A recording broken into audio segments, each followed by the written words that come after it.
Good afternoon, everyone. I'm going to just keep it here. Good afternoon, everybody. This is Ava. She's 16 years old.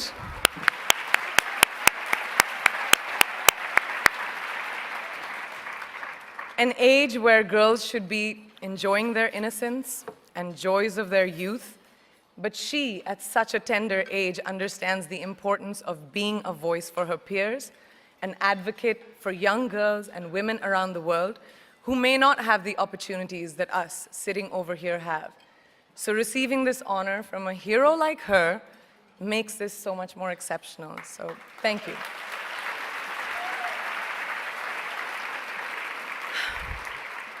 Good afternoon, and thank you, and wow, I am so privileged and so honored to be sharing this afternoon with all of you and these incredibly amazing women that are being honored today.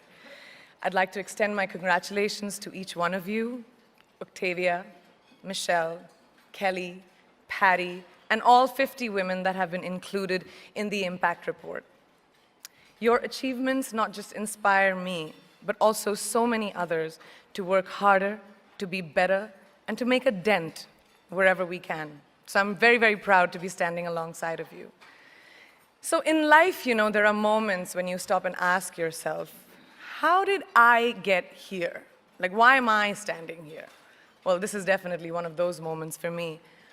And I find myself going back to the beginning, back to my roots. I was born to incredible parents, amazing parents who served as doctors in the Indian Army. I was the firstborn, and as far back as I can remember, I made my parents very proud and happy 99% of the time. Okay, slight exaggerations of personal achievements are allowed from time to time, don't you think?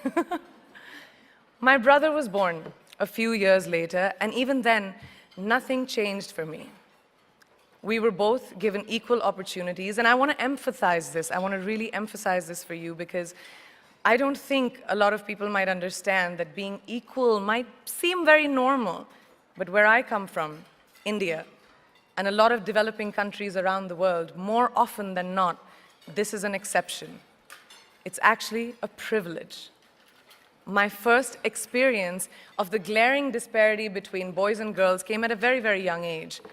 I grew up in a middle-class family with extremely philanthropic parents who constantly reminded me and my brother how lucky we were and how giving back to those who were less fortunate was not a choice, it was a way of life. Simple. I was 7 or 8 years old when my parents started taking me on these visits in a traveling clinic to developing communities around and villages around the city that we lived in called Bareilly. We were packed into this ambulance, and my parents would provide free medical care to people who couldn't afford it. My job at the age of 8 was assistant pharmacist. So I would count all the medicines, put them in an envelope, and give it out to patients, and I really took my job very seriously, very seriously. But the more I went on these expeditions, the more I began to notice the simplest things that distinguished a boy from a girl, or a man from a woman. For example, girls were pulled out of school when they hit puberty because they were considered ready for marriage and babies. That's 12 and 13, while boys still enjoyed their childhood. Or basic human rights, such as healthcare, were denied just because they were women. Let's call this whole experience trigger number 1 for me. Fast forward a few years and many, many triggers in between.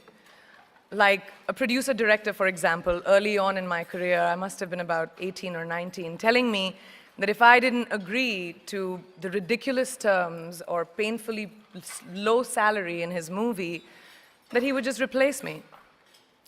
Because girls are replaceable in the entertainment business.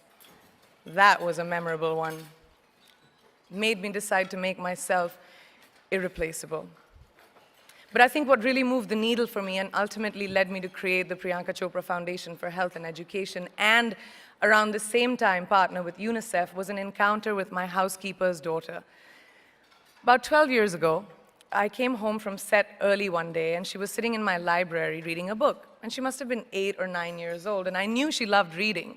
So I asked her, I was like, it's a weekday, why aren't you in school? And she said, oh, I don't go to school anymore. So I went and asked her mother, and I said, why isn't she in school? And her mom said that her family couldn't afford to send her and her brothers to school, so they chose the boys. The reason: she would eventually get married, and it would be a waste of money. I was completely blown, and it shook me to my core. Eventually, I decided to cover the cost of her education so that she could continue to learn, because education is a basic human right.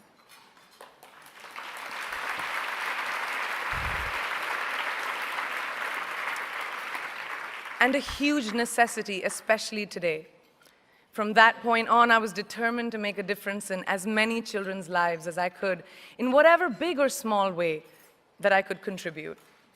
There's a really, really beautiful quote that I read recently, and I think it's absolutely appropriate to explain what I'm trying to say today. The hand that rocks the cradle, the procreator, the mother of tomorrow, a woman shapes the destiny of civilization. Such is the tragic irony of fate that a beautiful creation such as a girl child is today one of the gravest concerns facing humanity.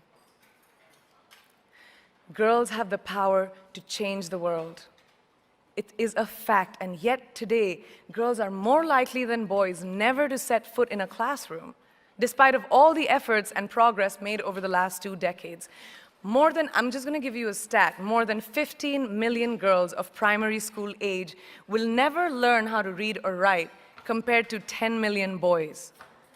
Primary school, it's the beginning of our future. Over the last 11 years, I have witnessed firsthand the incredible work that UNICEF does for children around the world, especially victims and survivors of child marriage, displacement, war, sexual violence.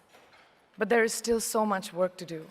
And for me, that is the fuel to my fire. The reason I'm so committed to this cause, and that is where my passion stems from, because I know that a girl's education not just empowers families, but communities and economies.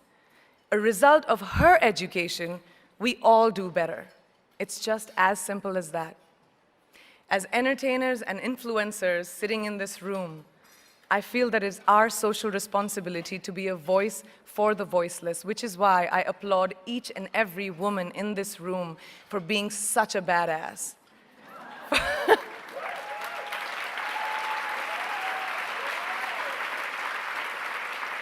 For using your platform and your voice to contribute to change, and for ensuring that there is not even one lost generation as long as we are alive. I'd like to thank Variety and all of you for encouraging me and all of us in this room to keep going and fighting on. Thank you so much.